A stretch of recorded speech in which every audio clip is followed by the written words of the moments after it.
City Clerk, would you call the roll? Alderman Rainey. Here. Alderman Miller. Here. Alderman Fisk. Alderman Braithwaite. Here. Alderman Wilson. Here.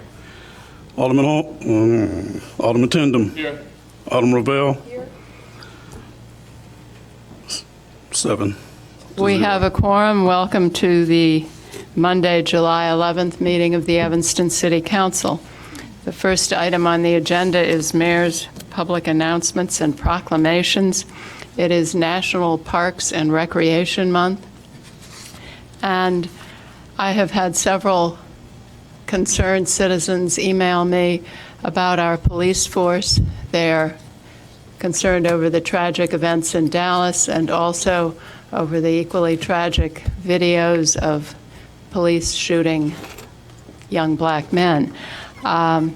I think it may help if I describe our citizen review, which has been something people have asked me about. The Office of Professional Standards is responsible for reviewing all citizens' complaints made to the police department. A citizen can initiate a complaint several ways: in person at the police department, by speaking to a supervisor, contacting the Office of Professional Standards directly, and online via the police website. All complaints are forwarded to the Office of Professional Standards. Those complaints filed online go to a secure inbox reviewed by a designee of the Chief of Police. Once a complaint has been investigated and disposition has been given, the investigation is then reviewed by 2 review boards: the Citizens Police Advisory Committee and the Evanston Police Advisory Committee. CPAC is a group of up to 9 members that are appointed by the mayor. EPAC is a group of 4 citizens appointed by the Chief of Police. Each committee meets monthly and reviews all citizen-initiated complaints. The committee does not recommend action, however. Each member decides whether they agree with the disposition of the police department or offer their own disposition. After complaints are reviewed by each committee, they are forwarded to the City of Evanston Human Services Committee, which is comprised of 6 aldermen.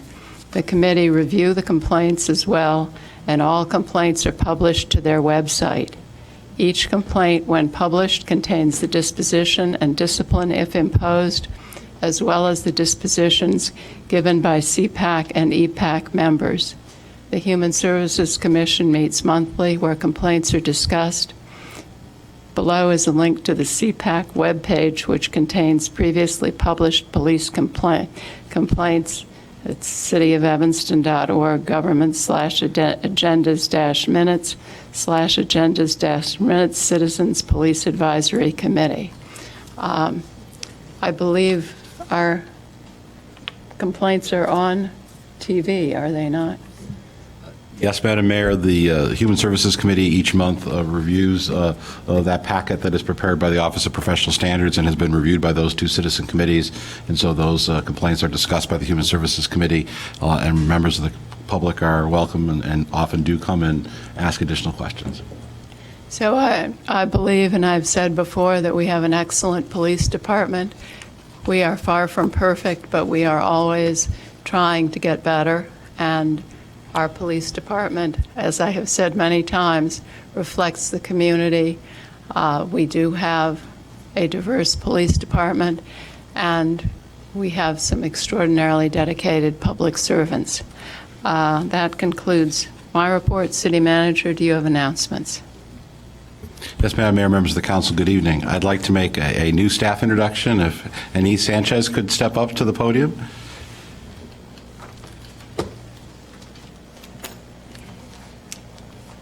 Ms. Sanchez joined the staff today. She is our new ICMA Local Government Management Fellow. She comes to us from a fine institution, Syracuse University, and has graduated with just over the last couple of weeks with her master's degree in public administration from the Maxwell School. She also has a bachelor's degree from Syracuse University. Ms. Sanchez hails from Puerto Rico and is here and will be with us at least for the next year, serving in a role that Oscar Murillo and Cindy Plant and Jonathan Williams Kinzel and several several others over the last several years have filled. So we welcome her to the team. Welcome.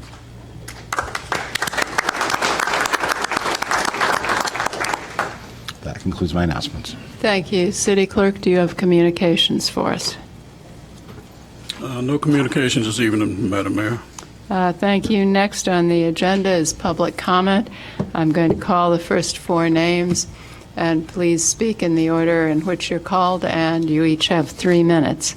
I apologize if I get the names wrong. Shava Wu, Greg Weiss, Louise Knight, and Tony Bark. Good evening. My name is Hava Wu. I am the president of the Women's Club of Evanston, and I'm here on behalf of our board of directors. We oppose Ordinance 86016 pertaining to the sale of the city lot located at 1714, 1720 Chicago Avenue. And we oppose the suspension of the rules pertaining to the two-stage approval process for negotiation and sale of a property. The WCE has a variety of concerns, and they're not limited to the following 5: traffic congestion, parking for the community, library patrons, downtown shoppers, our members and guests, the physical sustainability of our clubhouse, the historic status and significance of our buildings, neighbors, and block, and lastly, the viability and our continued ability to serve the community. This issue is not just for the Women's Club and our neighbors, but for the entire community. We're asking that an environmental impact study be conducted to include traffic study, parking needs, congestion, and the impact on the physical historic structure of our buildings, and that this be considered in conjunction with the needs and desires of the community. Traffic congestion is a serious issue for drivers, pedestrians, and cyclists. We all remember recently our beloved librarian who was killed on the street. And just a few weeks ago, we had a very serious accident with a woman landing next to our property, a pedestrian.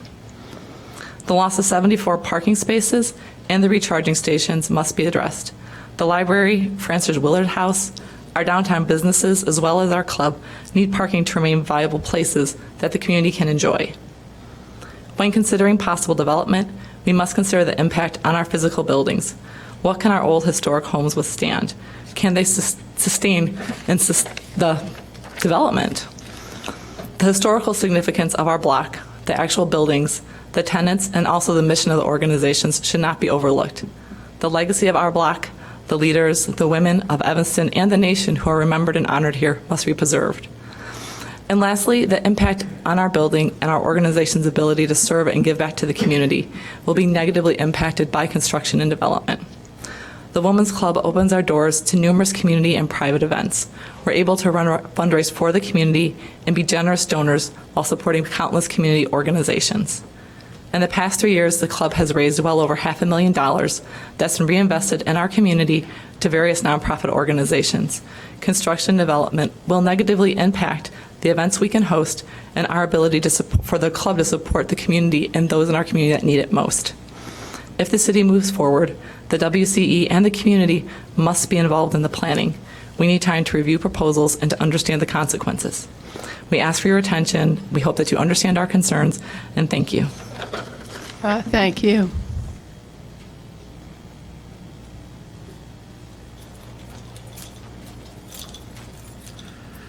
Hello, my name is Greg Weiss, and full disclosure, I'm not an Evanston resident. I haven't been for a few decades, but I go back all the way to 1977. Well, you should move back. I have a friend who keeps joking and says, it's Evanston, why aren't you here? But at any rate, I still maintain regular ties to Evanston. I come back frequently to dine, to shop, just because it's Evanston and I like it so much. I saw the article in evanstonnow.com on Friday regarding the parking lot, and that concerns me for a number of reasons, and I recognize that there are even more beyond that. My thing is as someone who has seen the dynamic of how many times you circle a block before you finally find a place to park and how far it is away, especially if it's the dead of winter, and I've been here in the dead of winter, and you're trudging through slush and everything. convenience makes a big deal, and I'm concerned about all the different businesses that line Church Street and up and down Chicago, and even Orrington Avenue on the other side too, that it would make it very difficult for people. And when it becomes difficult, they vote with their feet. They'll go somewhere else where it's easier to, and how that will negatively impact the businesses there, which, again, small mom and pop shops, restaurants are not necessarily able to withstand a 15-20% drop off in revenue. Secondly, it's a revenue generating piece of property. I understand that your responsibility is to see that you get the biggest bang for the buck for the town, for Evanston, but it is, at the very least, it is revenue generating. It's not a loss by having a parking lot there. You could make more, but you're not losing money either. And then, who knows, maybe you already know there's a plan in place that will involve spaces and all that, and so maybe a lot of my point is moot, which brings me, I guess, to kind of my last one, which is, in the interim, though, at the time that construction is going through, that's enough of time. Where I live down in Homewood, I have seen businesses fail because of construction that took place over a place of 9 months in front of their business, which made it very hard for people to go into one of the oldest restaurants in town. People just stopped coming, they lost money, they closed. So has there been some consideration made in the event that there is a plan to put parking spaces there? Has there been some consideration to how possibly help the businesses that line those areas with possible lost revenues? And I know I'm sure somebody can come up with a plan for that.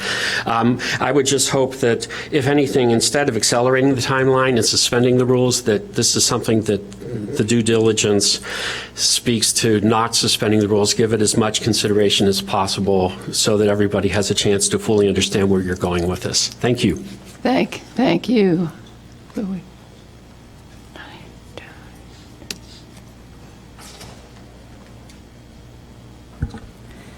Hello, council members. My name is Louise Knight. I live at 2634 Prairie Avenue, and I was actually born in Evanston. I'm the chair of the board of the Francis Willard Historical Association, and I'm here to speak to A13, the issue of the parking lot.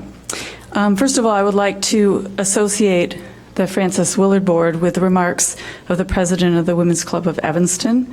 Everything she said, I think those are all excellent points.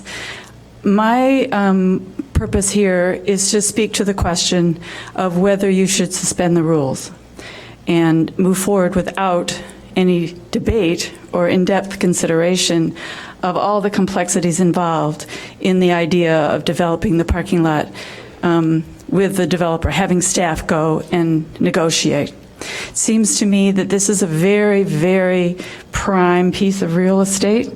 I can totally understand why the city wants to develop it to generate more income than it is now.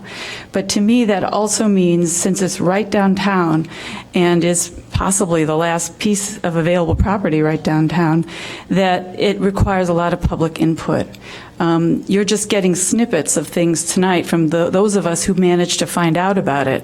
Obviously, word has not been out very long. I think it really behooves a democratic city government, which this is, to consider the points of view of many people on this question. And so I hope you would really, at least one alderperson, council member, vote to not to suspend the rules so that we can go forward with a deliberative process, which I know this council is committed to in general. And I hope that you will honor that commitment in this case. It's just, there's so much more to be said and thought about than we can do here tonight. Thank you. Thank you.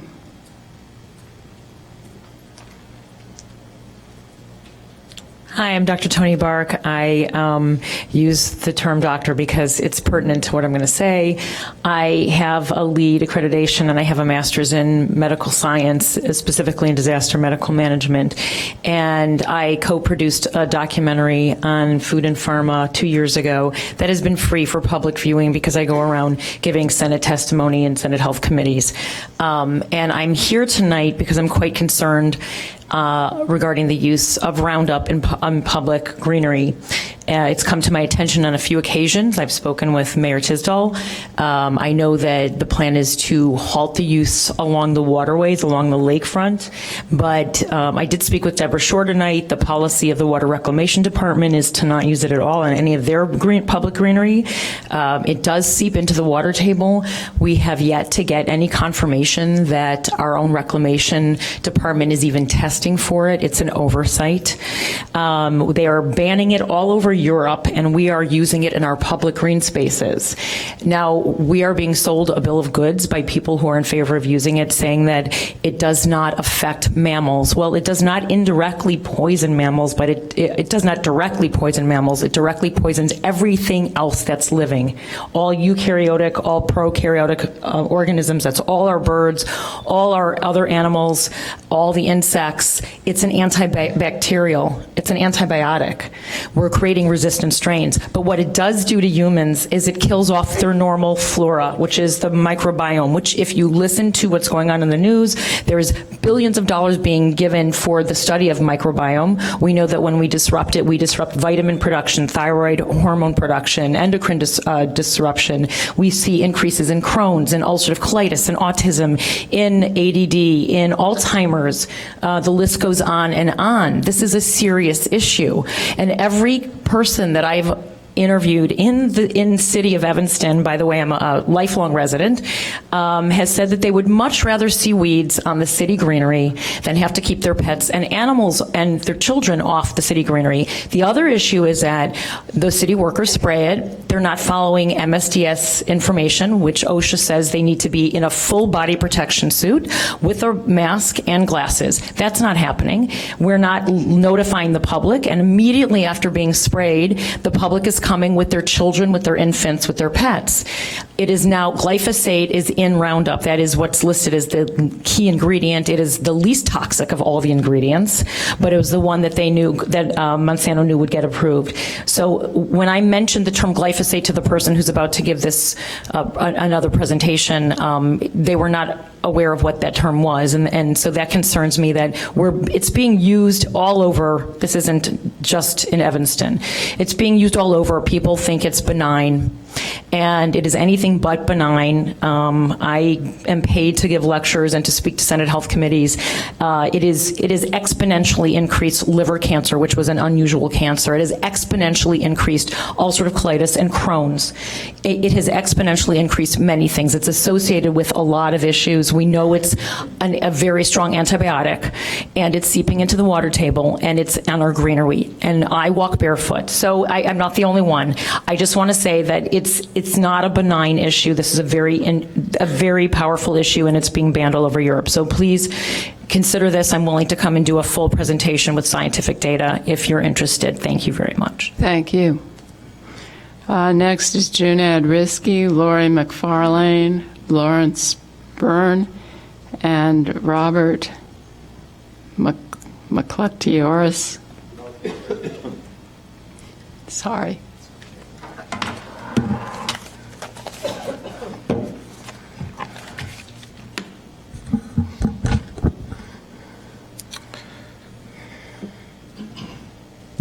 Junad Risky. I agree with the last speaker, but I don't have time to discuss what she's talked about. We have other problems. Once again, the city manager is just not doing his job. This whole thing with the library parking lot reflects what I consider a very big problem with how city staff has been working on a lot of things.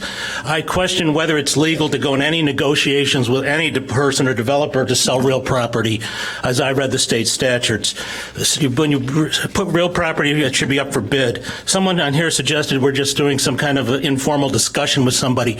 You know, we had this issue with Harley Clark, and basically we asked Colonel Pritzker to do the work the city staff should have done, because the city staff can't do the work. That's part of the problem. Colonel Pritzker spent maybe $100,000 of his own money to build a proposal together.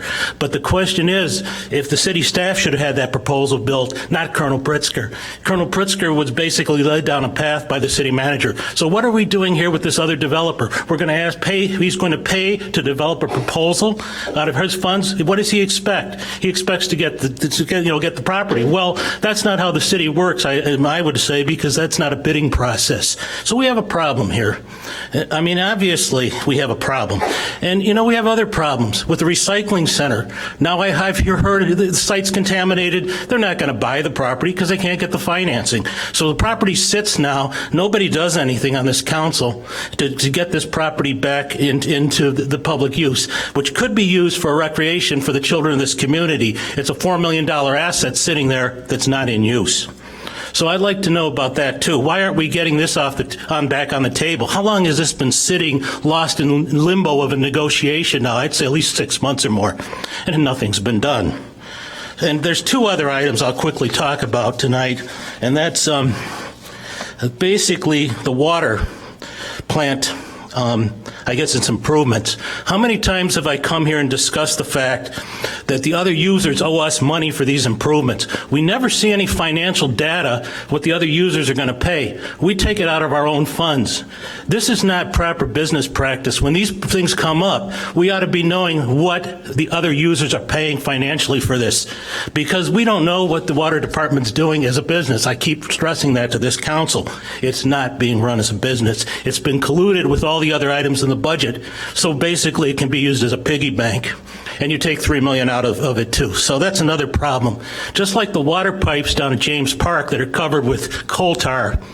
I think that's a real mess. The one woman who just spoke to city workers being exposed to things. When they dug up those pipes, they were exposed. So what was the coal tar there? I think the city made an interesting statement and claimed it was somehow from Nicor.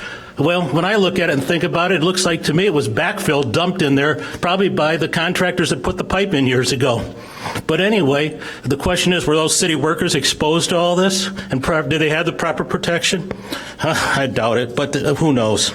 The other item is Fountain Square that's trouble. Mr. Risky, you need to wrap up, please. All right, I will quickly wrap up with Fountain Square.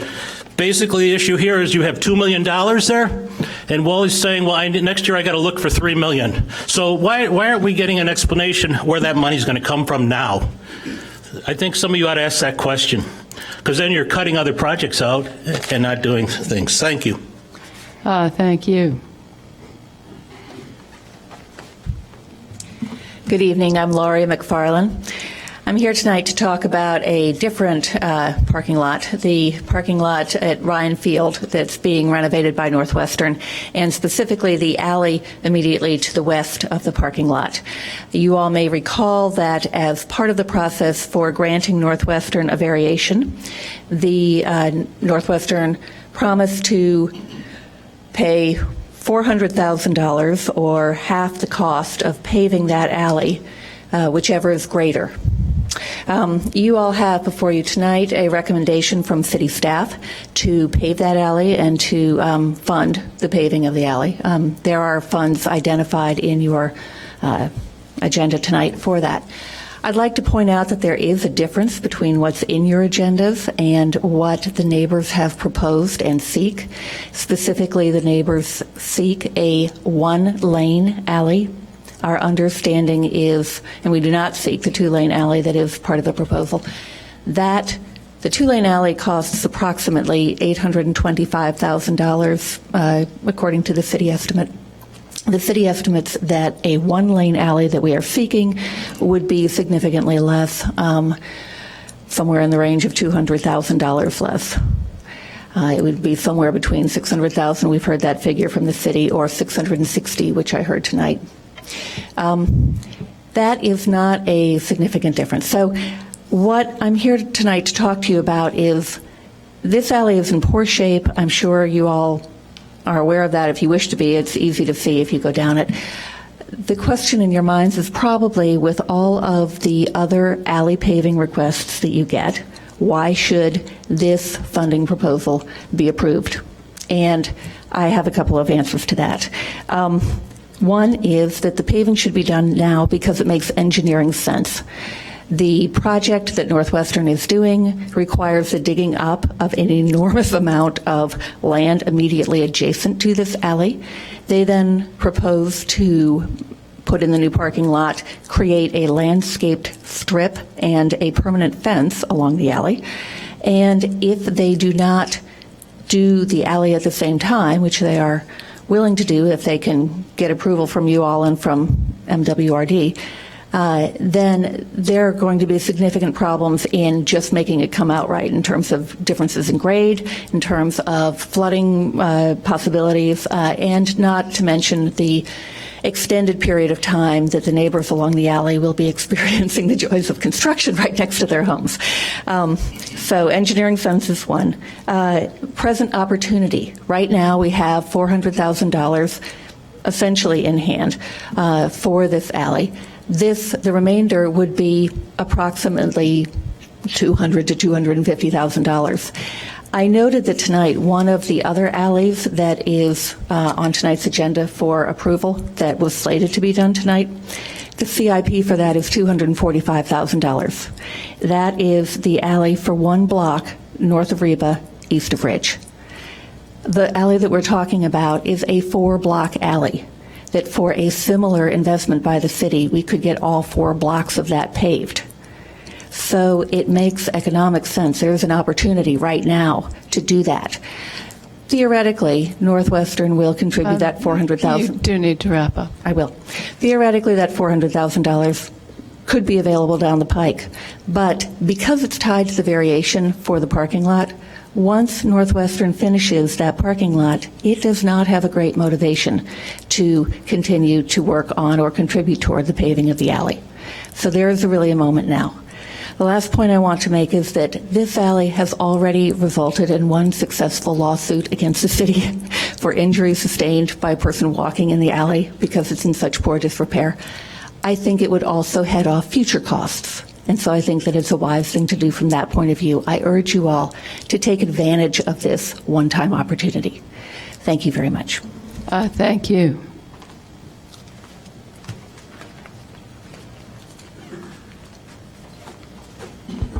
Good evening, Madam Mayor and council members. Thank you for your time. My name is Lawrence Byrne. I live close to the stadium as well, and I'm part of the group of citizens that worked with Alderman Revelle to negotiate with Northwestern and put in place all the various agreements that were in the ordinance. I would like to encourage you as well to take advantage of the alley paving opportunity. I don't think we'll ever have a better opportunity to get it integrated to the bigger project and to get it at the cost that we can currently get it at. And I would also support an alley that is more the size of the one that is currently there. Expanding the alley by 50% to make it more of a thoroughfare, I think, is going to increase a lot of traffic issues and negatively impact all of us that live west of the stadium there. I think when we were originally discussing this, Alderman Rainey very wisely pointed out people will begin using it as a freeway if it's too convenient. We'd rather not make it too convenient. An alley that's consistent with the size that's currently there, that is paved, and we take advantage of the opportunity we have. It's what I would like to see the council do this evening if you can see your way to do that. Thank you for your time. Thank you, and thank you for not taking more time than is allocated.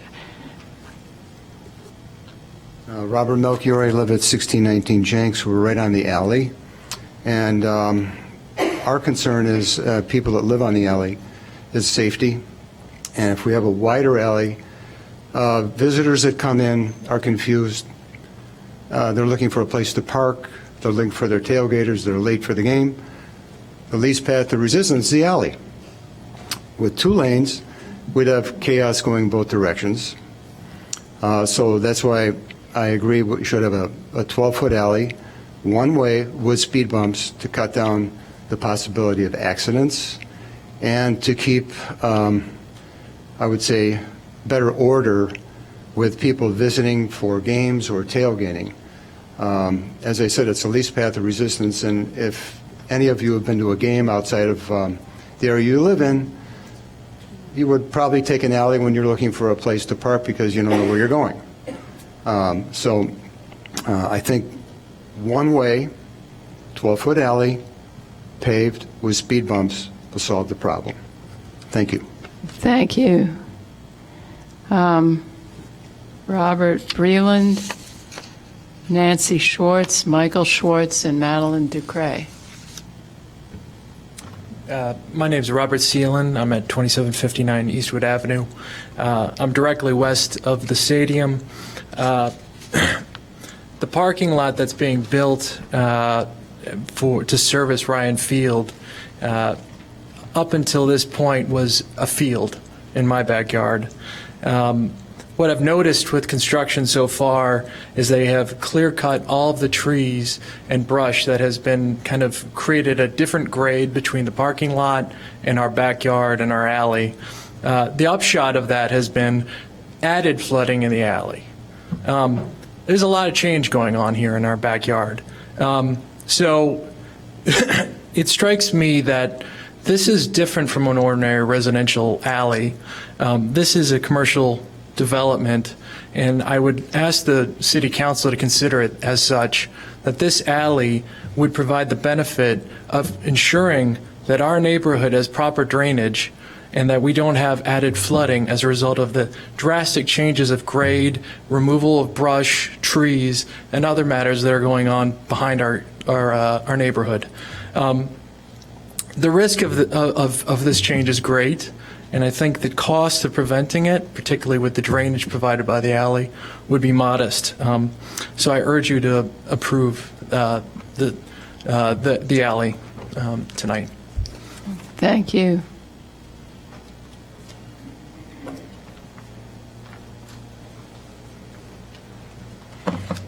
Hi, I'm Nancy Schwartz from Hull Terrace, and you'll be happy that this is the Reader's Digest version of the last year of work. 1 year ago, I came before you to ask to have the B Code amended. It is really quite simple. Number 1, to have required documented written notification to all neighbors who share property lines where the hive is intended, this to be included with the application for the hive. 2, a fair appeal process. For me, as you all know, it is a serious medical issue. It has never been an attempt to end beekeeping in Evanston. This amendment process in no way does that. It just gives a voice to all who are impacted and ensures the health and safety of every Evanston resident. It is my sincere hope that this will now become a reality. Thank you. Thank you.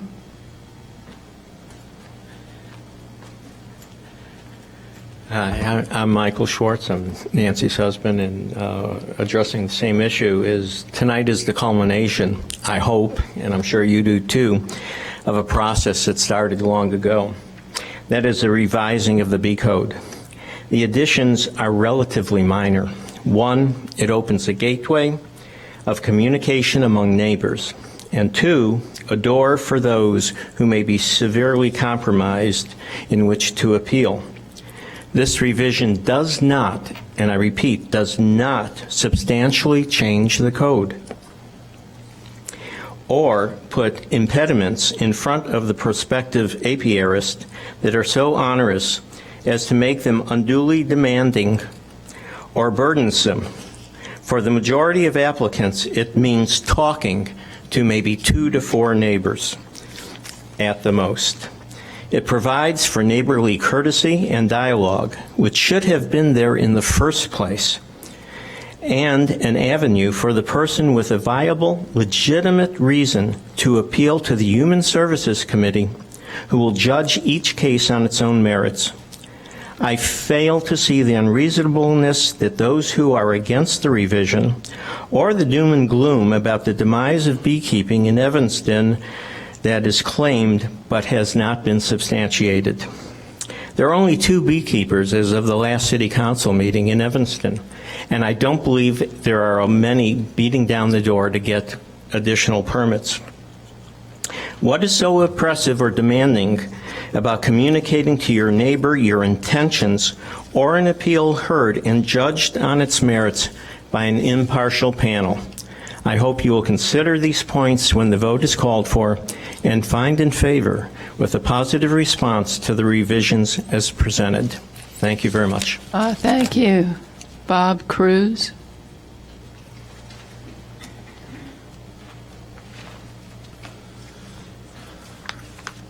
Hi, I'm Bob Cruz, 2615 Poplar and 2747 Eastwood, adjoining the alley. west of the stadium. I grew up there, and so I've seen decades of the flooding, and I'm actually kind of surprised not to see some of my other neighbors here that constantly have flooding issues there. I just wanted to thank Larry, Bob, and Rob for their comments, and I totally agree with them and hope that the city will honor the city clerk's recommendation. Thank you. Madeline Ducre. Madeline, there you are.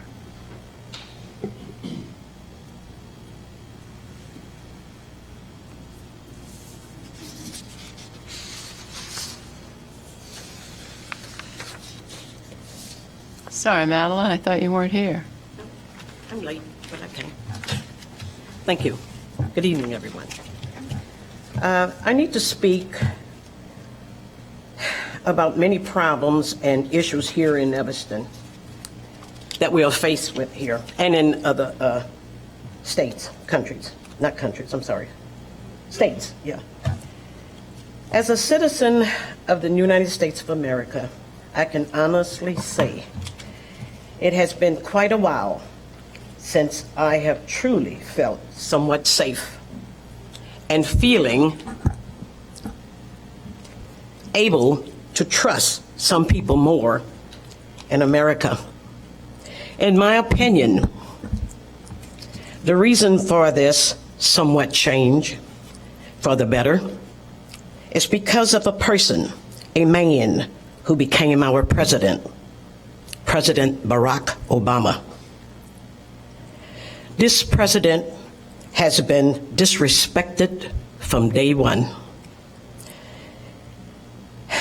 In my opinion, this president has helped to save our country with God's help.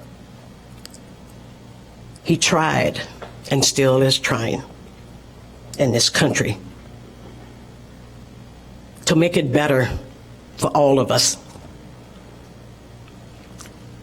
This is our country, my country, too. I cannot, as you probably know, speak on all the problems and issues tonight that are affecting us and some of our communities here, like our safety, our drug problems, abortion, Hillary and Clinton, Donald Trump, and others. The list goes on. Tonight, I will speak on safety, our police officers here and elsewhere. I will start with our local officers. I want to thank those officers who are doing their jobs and beyond and keeping many of us safe in our communities. There is much to be done here in Evanston, in our country, my country. My heart goes out to all the families that had a family member killed or hurt by all the shooting that has taken place in our country.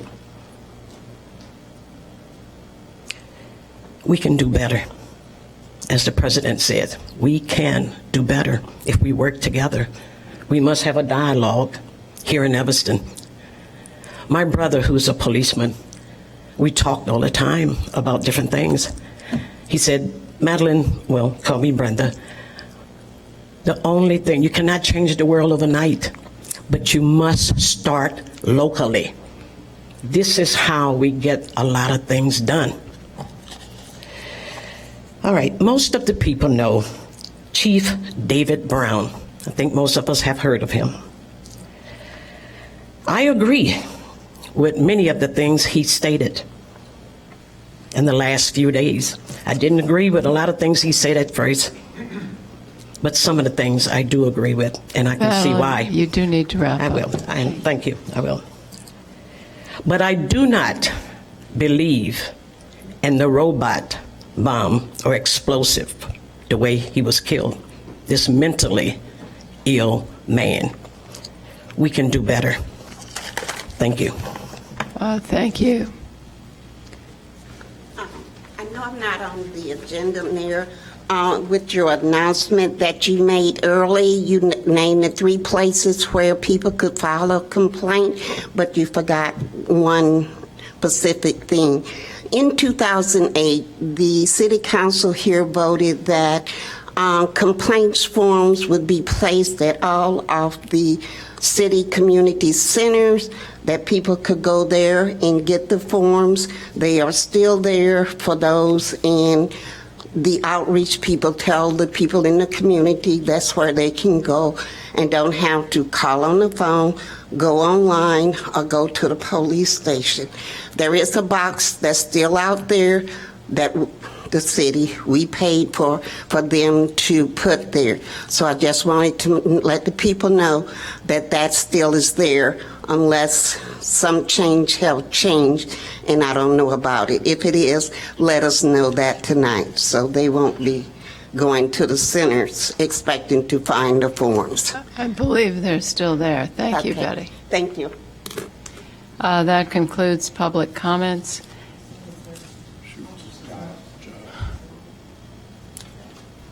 Very briefly. Does anyone else need to speak at public comments who didn't sign up?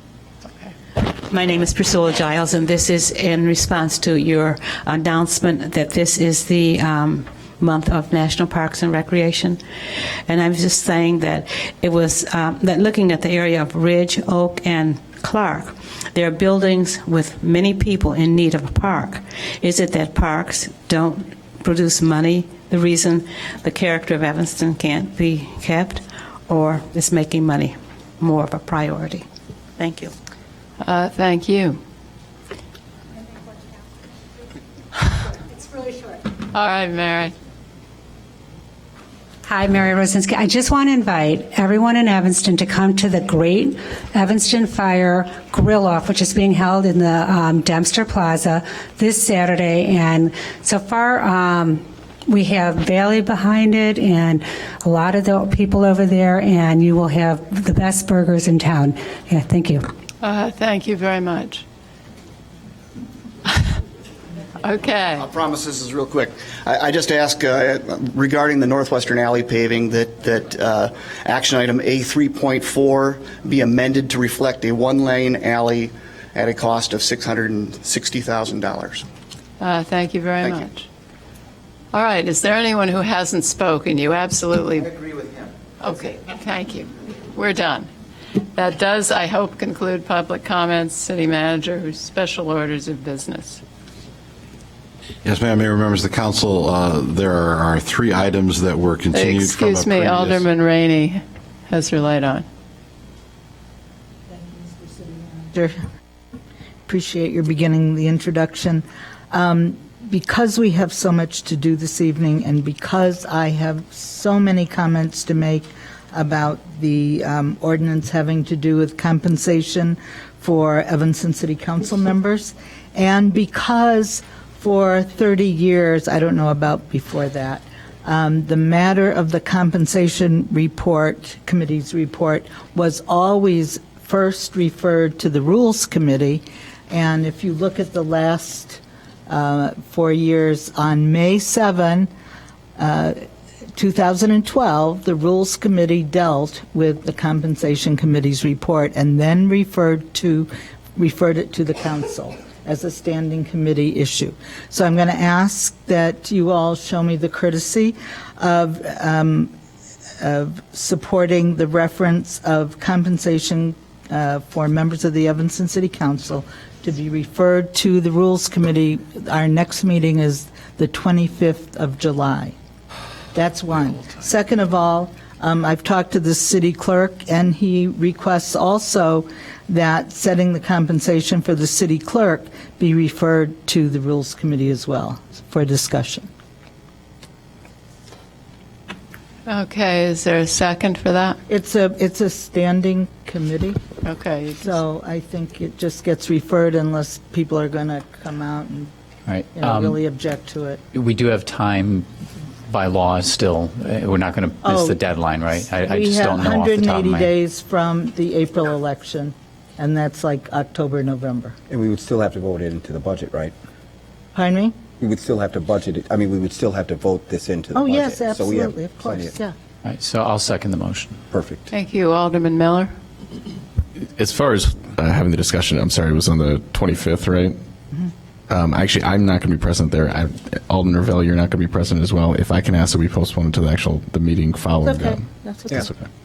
We have the requirement is that it be submitted to us from the Compensation Committee, I think 240 days before the election. We already have it, so we just have the 180 days to deal with. I'm not in any rush, so that's fine. And also, Alderman Holmes is not here either, Yeah. so she will be there then. Okay. Thank you. All right, so it would be August 15th. I'm not sure. Okay. Madam Mayor, members of the council, maybe we could just take a quick moment for calendar issues. So the 25th will have at least 2 vacancies. Alderman Nguyen continues to deal with a family medical issue. Alderman Holmes may not be back, but everyone else will be here. Is that correct for the 25th? We could do a Rules Committee meeting on August Mr. City 1st. Manager, sorry. So Alderman, on the 25th, so we'll have 4 vacancy or absences on the 25th between. We could potentially. Okay. Alderman Nguyen's return date is unknown. Alderman Holmes believes she'll be home, but I don't know that she'll be back at the council. So we could have as many as 4 absences. I just want to be sure about that too. Okay. And we will plan accordingly with that. August 1st, we have a scheduled Human Services meeting. We could have a Rules Committee meeting that evening. The 15th is your only regular council meeting in August. We would have P&D and AMPW that night. So if you'd rather have August 1st versus August 15th, that's up to the council. Just trying to manage time. The city clerk? You know what? I prefer August 1st because August 15th I will not be here. I don't think I want to be here either on the 15th. All right, does August 1st work for everyone? Yep. Hold on. We are planning on having a Human Services Committee meeting that evening. So we could go back to the old model of rules at 6 and Human Services following, if that works for folks. All right, so we will plan to do that. Is everyone If the all right? motion is Okay. approved. Everyone's fine with it. Thank you, Alderman Rainey. City Manager. That then takes care of the 3 issues of order of business. As I believe the council is aware, the Administration and Public Works Committee did not meet this evening, but there are items that would like to be put forward. The chair of the committee, Alderman Miller, I think, has a proposal as to how to deal with this, so I would ask that he make that. With leave of my colleagues here too, I talked to everyone, and I believe that I understand what everyone would like to discuss tonight. So I'd like to make a motion to approve all the items. This is A1 through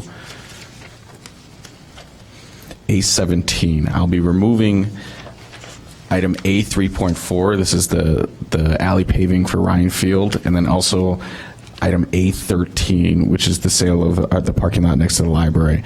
So unless anyone wants anything else removed, I'd like to, and I'll just ask right now, I'll just make a motion with these different items to approve them all, and then we'll just discuss those too. Okay, so I move to approve items A1, A... I'm not ready to Okay, let sorry. you do that yet. I'd like to have time to go through this because I spent a lot of time on this, and I don't want to overlook something that I'm very concerned about, so. Just a point of clarification. You're approving the items for consent, not approving to pass.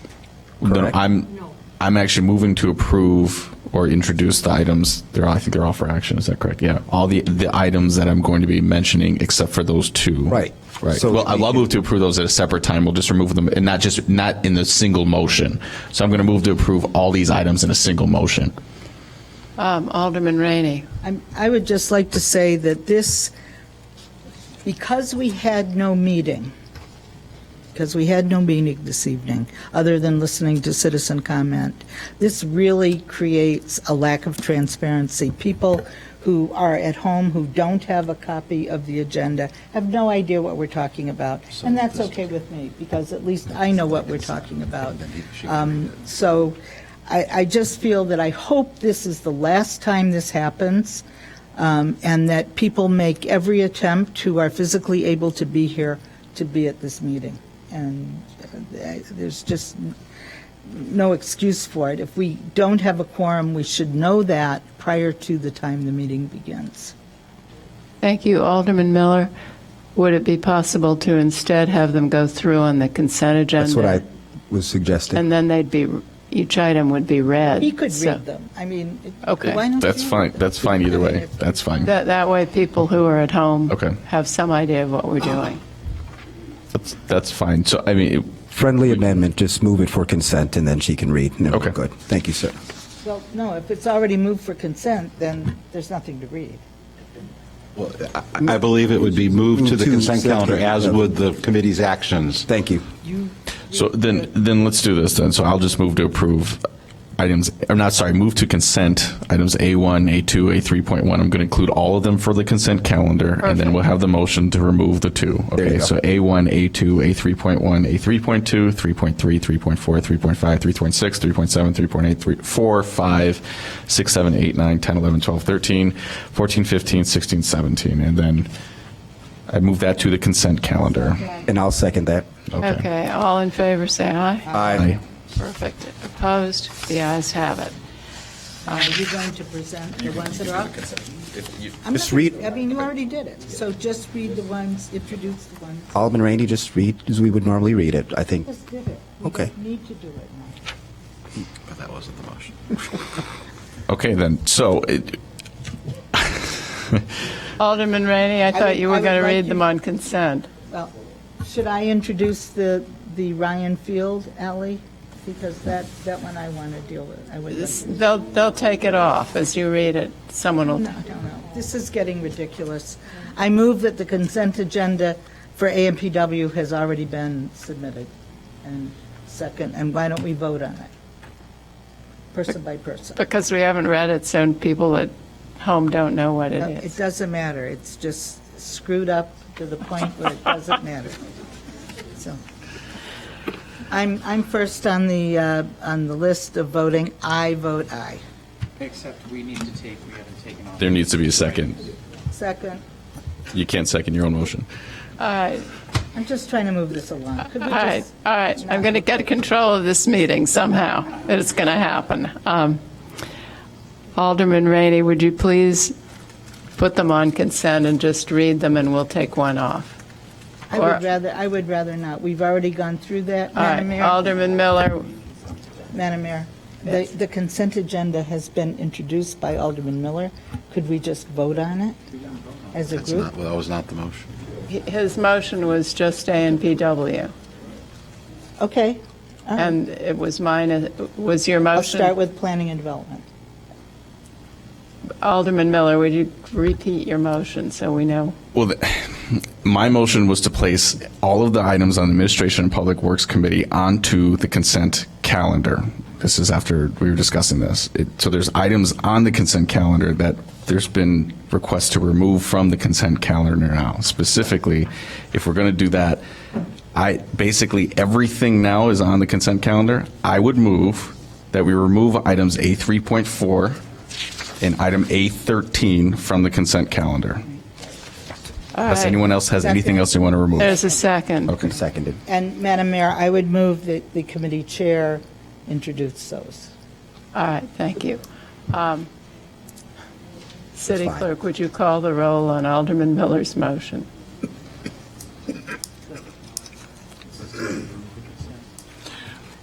This is, Motion, the motion put forward that all of AMPW's items are put on the consent agenda, with the exception of A34 and A13. Are you ready for the quick? Alderman Rainey? Aye. Alderman Miller? Aye. Alderman Fisk? Aye. Alderman Braithwaite? Aye. Alderman Wilson? Aye. Alderman Tindem? Aye. Alderman Ravel? 7-0. the motion passes. All right, Alderman Rainey, could we have the consent agenda, please? You want to do Ryan Field now? Okay. All right. So I move approval of item A3.4, which is the funding for alley paving adjacent to the Ryan Field West parking lot in the amount of $411,000. City Manager. Yes, Madam Mayor, members of the council, as you've heard through the public testimony, the staff report before you has a dollar amount for a two-lane alley. This report was prepared while Alderman Revelle was still out of the country. She is happily returned, and would ask that perhaps she could address the motion. I think there might be an amendment to what is the recommended Sure, action. I'd be happy to do that. I'm glad we had so many important points brought out by in the public testimony. Just to recap a couple, this is a 4-block alley, as well as there's a little half-block stretch between the alley and Eastwood that essentially runs east-west behind Mustard's. And like many alleys we know of in the city that's in terrible shape, it's gotten a lot of extra wear and tear over the years, not only from Mustard's loyal customers, but also from a lot of stadium-related traffic. For example, delivery trucks bringing things for the tailgating parties on football Saturdays. And the poor alley looks even worse today because of all the trees that shielded the neighborhood from the parking lot next door are gone, and to make way for the incredibly disruptive reconstruction of the parking lot. And I think we've heard eloquently about how this is the time to actually go ahead and pave that alley while all that construction is underway, and so we can make sure the installation of the trees and the bushes and the fence are really compatible with where the alley is going to be paved. So specifically what the change would be in terms of what was in your packet. The neighbors have reached consensus. They would like a one-way, 12-foot wide alley. And according to Public Works Director Stoneback, the estimate cost for that 12-foot wide alley would be approximately $660,000. And so once Northwestern pays its $400,000, that would leave $260,000 for the city's portion. And the staff memo that's on pages 133 and 134 of the packet identifies 2 sources of funding for that project. The building permit revenue is expected to be above budget for 2016, and proceeds from bond sales also could provide another revenue source, and the staff recommends that when we get close to actually knowing what some of those numbers would be, then we would decide what portion would come from the permit revenues and what portion from the bond sales. So I would recommend that our motion talk about providing the funding for a 12-foot wide alley. Alderman Rainey. So should that be an amendment? I'm not sure. Well, we don't really have an ordinance. I'm not exactly sure what I'm amending. It's just a memo. Which is another problem here. Well, I agree with everything everybody said about needing an alley, especially an improved alley. That's not my problem. My problem is, I heard people say tonight that this is an opportunity we must seize because really, we're not seizing this because Northwestern will pay $400,000. We're seizing it because Northwestern will pay $400,000 for the neighbor portion, and we will pay the other part. Northwestern's work in the parking lot, according to what I heard tonight, and it makes perfect sense, is resulting in some standing water and flooding, et cetera, et cetera. This really is an NU problem, and I really think NU ought to pay for this. You know, I love NU these days so much more than I used to, but they cannot shirk their responsibility to this community in terms of making payments when they are perfectly capable of doing it. Now, this is not an alley ordinance. This is not a special assessment.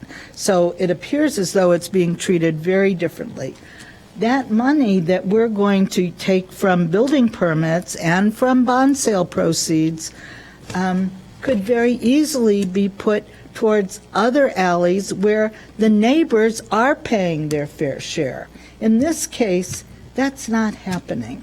And I don't think you should have to pay your fair share on this, because your problems are really the result of activities having to do with Northwestern. And I think this should be held, and that our new alderman, Alderman Revelle, who has a magic wand when it comes to Northwestern, should really meet with them and see if we can't get them to come up with another couple $100,000. I'm not sure if it appears as though they're going to be doing the work in this alley. I couldn't tell. We're going to do the engineering, or I don't know who, but it seems to me that this is all about them. We have to do it now because they're doing their work. We have to do it now so we can get their $400,000. We have to do it now because their work is causing water to flood people's property and to deteriorate even further the condition of the alley. I just think it's fair, and that's not happening here. Instead, we have other alleys in our town. I know people who have been told, we're going to take a look at your petition in 2019. You know, it takes a lot to get an alley petition. I know one woman who it took 25 years, and they finally got it paved. But it just seems a little unfair that we can scrape up money for this alley that is Northwestern's cause, the deterioration has caused, when we can't scrape up the money for another alley in the city. Thank you. Alderman Revelle. Well, just to add a couple of more points. So Northwestern is willing to, and I think has already begun some initial work on designing the alley as it would be repaved, although they haven't begun to deal with the single lane aspect of it.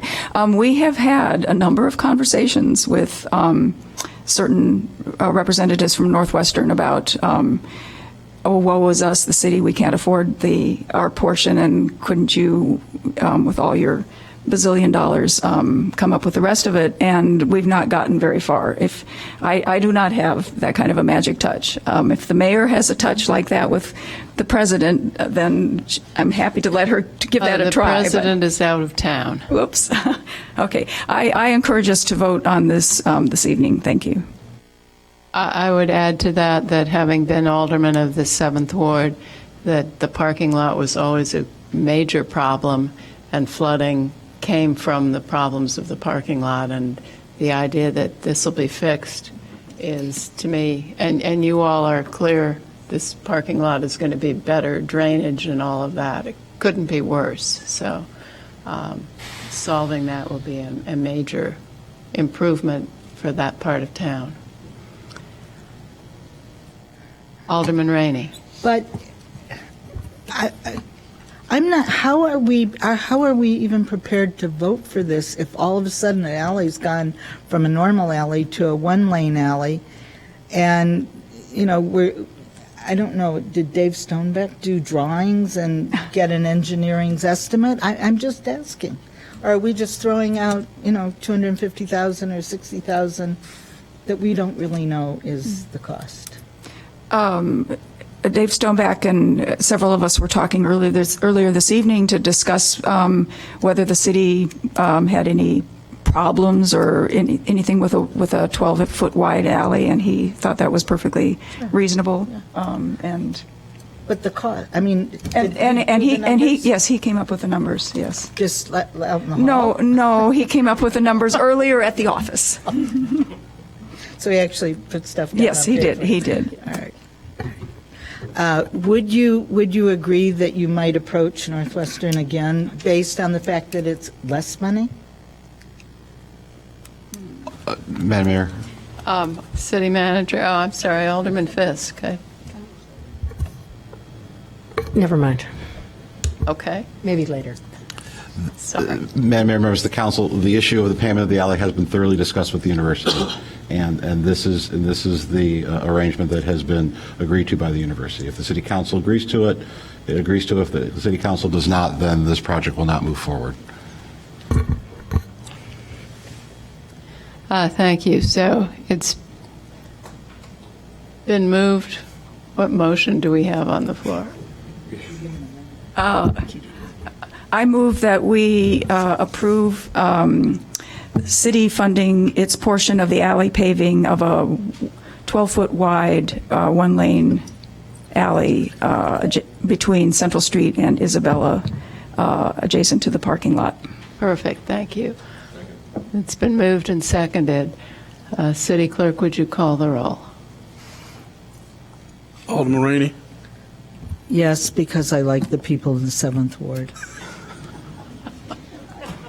Alderman Miller. Alderman Fisk. Alderman Braithwaite. Alderman Wilson. Alderman Tindem.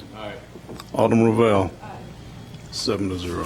7-0, the motion passes. Alderman Miller, what's the, it's A13? Correct. Move approval of ordinance 86-0-16, which is to negotiate the sale of city-owned real property located at 1714 through 20 Chicago Avenue. And suspension of the rules is requested for introduction and adoption. Alderman Wilson. Thank you. Okay. Okay. I perceive an awful lot of confusion in the community. And it's probably because the community is not used to us doing things this way. So we don't even have the proposals yet. I've gotten a number of pieces of correspondence from people they think it's a bad proposal, but we don't have the proposals. So effectively what we're doing here is people have expressed interest in buying this piece of property.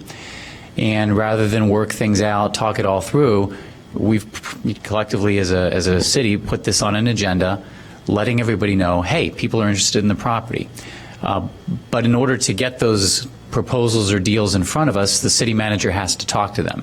And we think it's appropriate in this context, because it is the sale of real estate, that he get the approval to have those conversations. The proposed ordinance directs him to talk to, quote, and it says in section 1, all interested purchasers. So if one of you wants to buy it, you have a good idea, welcome to do so. So essentially we're opening this up to anybody who's interested, because there has been an expressed interest. We want to know what people are willing to do or offer. We may get terrible proposals, we may get awesome proposals, we may get amazing proposals. We just don't know yet. And so that, in my mind, I think that the reason the suspension of the rules was requested is we can get these proposals as quickly as possible and out into the community as quickly as possible. If we suspend the rules, we're going to have to wait that much longer before these proposals come in. And the idea in getting, to me, personally, part of the idea in getting this out into the community is to do exactly what we're doing. We're getting feedback right out of the box. We're getting input from the neighbors. We're getting input from people in the community. We're getting input from the businesses. So we're interested in knowing what things are important to you. The idea of saying no to it doesn't really make any sense, because we don't know what it is. But the idea of getting the community input early in the process is kind of the key aspect here. So I think some of the confusion comes from the idea that people aren't maybe used to getting engaged in things quite this early. I think people are used to, seeing a PowerPoint proposal come in the door, and that's kind of the connecting point or the starting point. So I'm interested in seeing what the proposals are. I don't know what they're going to look like. I don't know if any of us do, but that's my understanding of what we're doing here. The ordinance also specifically says that the city reserves the right to reject any and all negotiations. So if you're interested in buying it and you're making a proposal, buyer beware. We're going to have to like whatever's put on the table, or we're not going to approve it, and no regrets down the road. So that's my little spiel on why I think it's important to get this out to the community, and also why I think the suspension of the rules is appropriate. We're not saying, yeah, there's one developer out there and we're going to make the deal with him. We're looking to get the input from everybody in the neighborhood and the community, and to try to find out what these proposals are going to look like. Thank you. Alderman Fisk.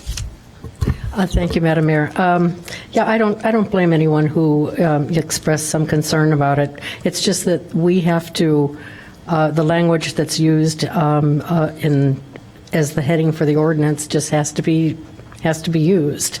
So this is where Alderman Wilson's ward and my ward come together. The site is actually in the first ward. Affected property owners are in both the first and in the fourth wards, as well as business owners who are affected. But this is just the beginning of the process. So, and processes in Evanston are always very long. They're always very inclusive. We listen to everyone. We really don't know what we're going to get here other than we're responding to a request for discussion on the part of the city manager and any interested parties. I do want to say to the property owners, specifically the Women's Club, WCTU, all of my friends in the condo building at 1738 Chicago Avenue. I have talked with all of you over the past years about a potential development for the site because we have people from time to time that ask us for it. So I've asked all of you for your comments in the past. This is really nothing different than that. We're going to get input from all of you. You will all be at the table in the event that development actually occurs on the site at some point in the future. You will all be part of the discussion of, for example, in our construction management plans. You will all be protected. We're looking out for you. We don't do anything in secret. The process will be open. We will discuss it at multiple board meetings like we discuss everything else. But I just want to reassure you that this is the way that both Alderman Wilson and I do business, and other members of the council respect you in the same way. And but it is important to go ahead and at least hear what people out in the community say. That's our responsibility too. So when someone comes to us, we listen, and that's what this is. It's just getting that conversation started. It may go nowhere, it may go somewhere. Whichever direction it goes, it will go with your input. So thank you. Thank you. And anyone who comes to us with a proposal that does not include parking is not going to be viewed very favorably at all. Madam Mayor, may I just say one other thing? I'm happy that you brought that up. I've said to a number of you in response to your emails today that my ground rules here is that the parking will be replaced if we do a development, if anyone does a development on that site, as a 1-for-1. And for those of you who know me well and have been in conversations with me about this in the past, you will know that at the Parking and Transportation Committee meeting, we actually held off on approving a lease for Northwestern University for 100 parking spaces in the parking garage because we were of the opinion that there might be something coming forward that would require spaces that we could pick up for the community in the event that there was construction on the site. So unbeknownst to all of you, I mean, we really are looking out for you. I particularly want to make sure that we support you in whatever way we can in terms of your access to the library, to surrounding businesses, and for folks in the Carlson building who have patients coming and going, the restaurants on Church Street, that you're all served well, and it's done in a safe manner. Thank you. Alderman Rainey, then Alderman Miller. Thank you, Madam Mayor. This is a little confusing for me. Are we expecting people just to come forward, for example, a letter on their development letterhead or whatever, saying our interest is in this property and we're thinking about, retail on the first floor and offices or residential and things like that? And then once we get a list of potential interested parties, we will ask for proposals from them? Is that how we're going to do it? Do we have a focus for this use? I think I would like to know what you're expecting to get from this. And just to confirm, Alderman Wilson, this is more or less just putting the for sale sign in front of the lots so that people know that it's a piece of property we're interested in talking about. And I think I don't know that it was our idea. I think people said, hey, we want to buy it. So But they've been saying that for years and years. But what I'm wondering is, are you anticipating just letters of interest City Manager? Or something more than that? Madam Mayor, members of the council, we have already been approached by several parties. We would ask for much more detailed plans for what the use would be. I think we also need to make clear, as Alderman Fisk has said, what the parameters of the city's willingness to sell. Again, none of this can happen unless this ordinance is passed. And so this is the proverbial putting the for sale sign out in the yard. That's what this is. So we will ask for all of those details. We will share those appropriately with the council and the community as we move forward. But we can do none of those things until this ordinance is adopted. Once it's adopted, if it's adopted, then we will develop those plans. We will work through. Mr. Zalmazak will be the lead staff along with myself and Mr. Lyons. We'll come back to the Economic Development Committee, I would imagine, with some parameters here shortly and go from there. But we have received, I think as Alderman Fisk has said, there has been interest in this lot for some time. There has been an accelerated interest among parties that we feel would be excellent partners for us, which I think is markedly different than the interest that we've seen over the last, I've been here 7 years, over the last 7 years. So that's one of the reasons we're here tonight. And do we have a policy that it will be a property tax-paying entity? We have not, again, under Illinois law, we have had no discussions regarding the parameters of what the sale would be other than an offer price. So those are all issues that would still have to be discussed by the City Council. Thank you. Alderman Rainey, are you done? Alderman Miller. So looking at Section 17-4-2, the sale of real property under our ordinances, there's kind of two paths for sale of real property. We have conveyance by bid and we have conveyance by negotiation.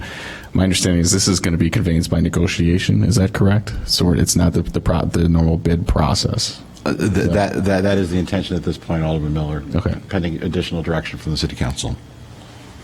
And so this is kind of I would like to, because the conveyance by negotiation section, that kind of does not open up the process, I think, to other potential bidders necessarily. So it says, for example, the City Council must adopt an ordinance by 2/3 vote of the elected alderman then holding office, directing that the process to sell such property shall be a negotiated sale and naming the party to negotiate on behalf of the city. Shall receive the recommendation of the parties negotiating. If occurs, the City Council shall direct the sale of said property by adoption of an ordinance receiving the affirmative votes, et cetera, et cetera. I don't even want to read this because it's going to be too confusing. My apologies for doing so. I just want to make sure that if we are going to be beginning this process, that it is an open process and it provides enough time to have other entities put forth possible bids in a sense.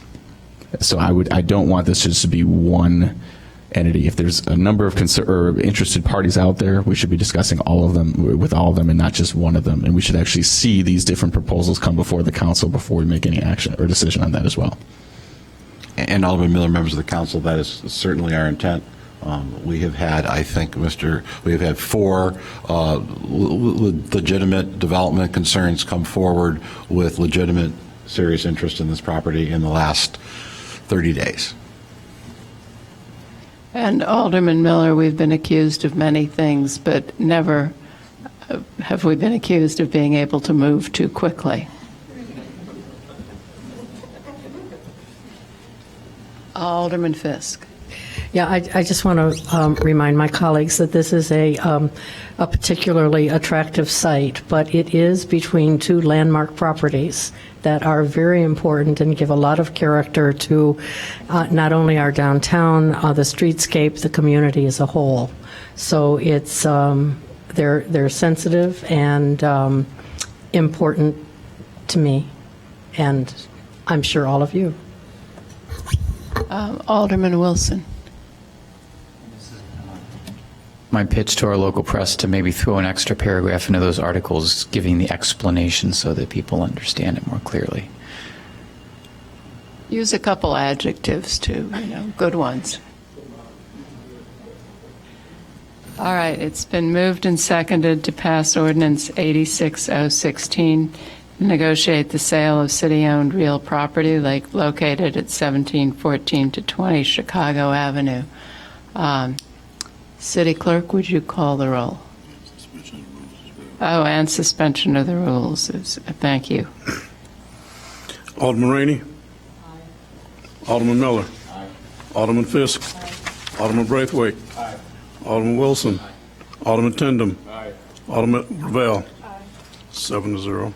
7-0, the motion passes. Alderman Miller, that completes AMPW. Thank you. Alderman Rainey, could we have the... Planning and Development Committee met this evening, and the following items are on the consent agenda. Resolution 54R16 approves a plat of subdivision for 1904 Asbury Avenue from 1 lot to 2 lots. That's for action. Ordinance 49016 modifies notice requirement provisions for planning and zoning cases. This allows the city to contract the mailing of notices for planning and zoning cases to a third party service and makes the applicant responsible for the cost of the mailing service in total. This is for introduction. Ordinance 47016 is for approval. Plan development with rezoning of C2 commercial to D4 downtown transition and a special use for independent and assisted living units.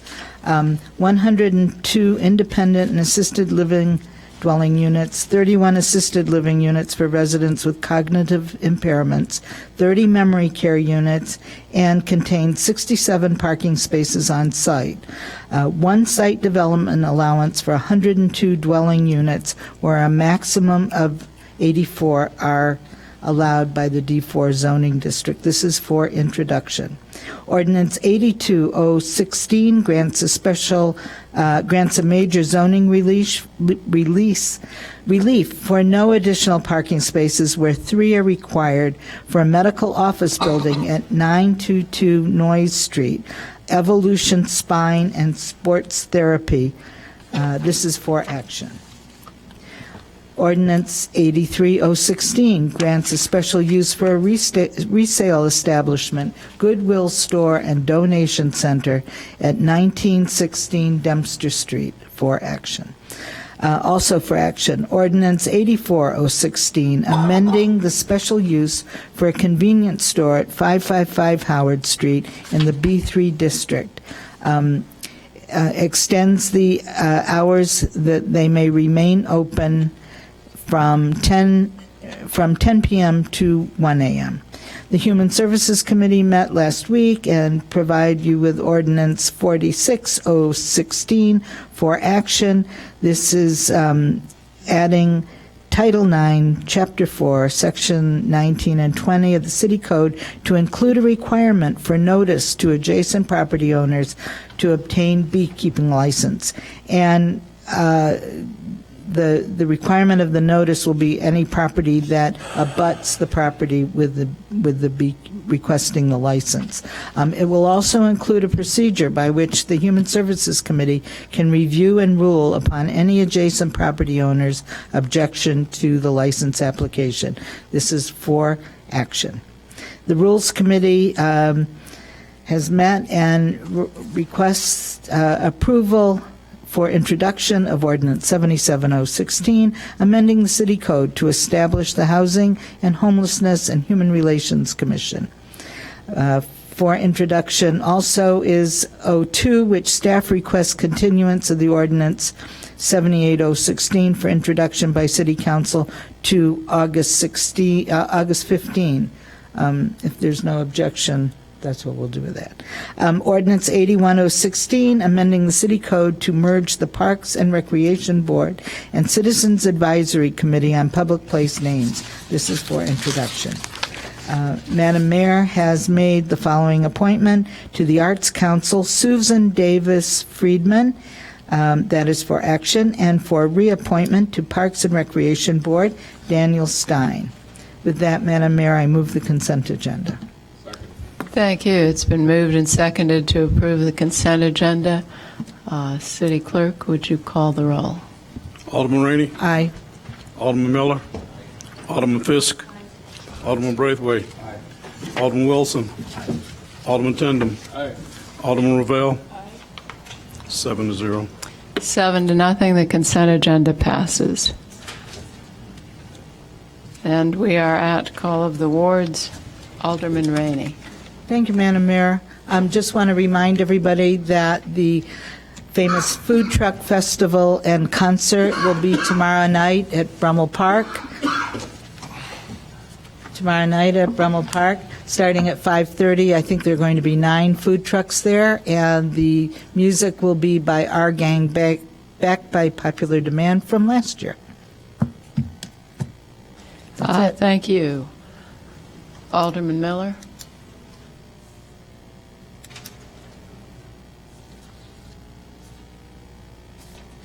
Sorry, looking at this too, I just want to make sure that we actually took care of the addendum as well for the city council. We didn't. So we have 2 items on the addendum. This is items A9 and P3.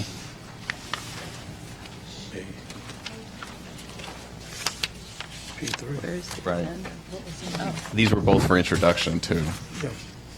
Thank you. I didn't have a copy of that.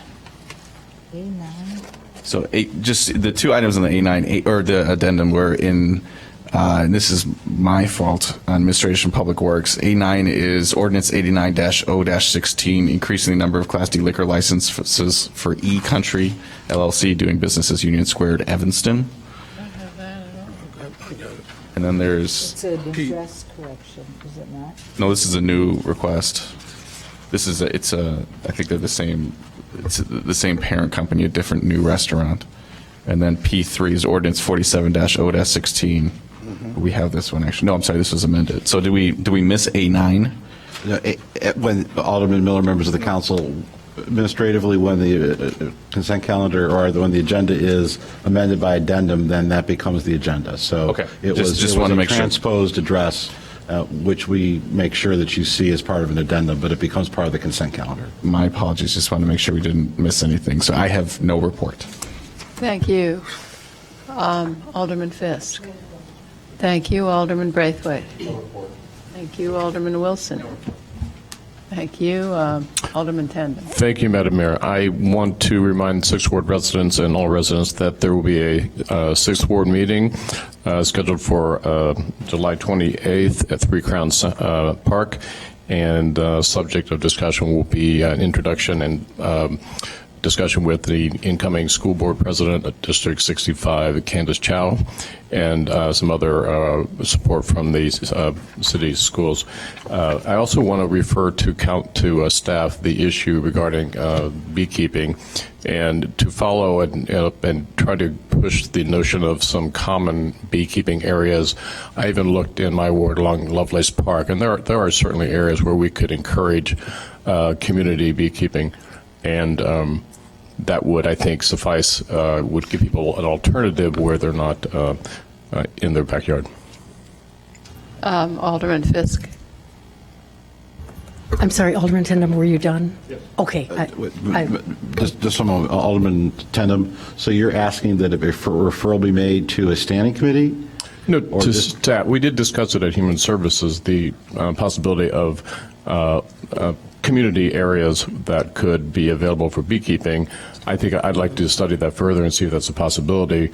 And then bring that back to Human Services with correct. a report? Okay, yes. Thank you. Thank you. Sorry, Alderman Fisk. Thank you, Madam Mayor. I totally forgot I meant to do this during Call of the Wards. I want to bring to the council's attention that I would like to remove from the table the motion from Alderman Wilson regarding Harley Clark. I would like to take that off the table at the August City Council meeting. Okay, August 15th City Council meeting, to remove that from the table. All right, it's been moved and seconded. You can just do it. We don't need. Just referral. Yeah, so we don't need to vote on that. Thank you. Alderman Ravel. Thank you. Alderman Wilson.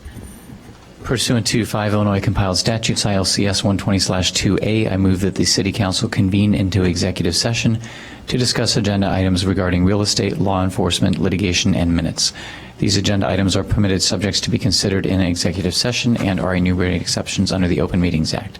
These exceptions are 5 ILCS 120/2A, C6, C8, C11, and C21.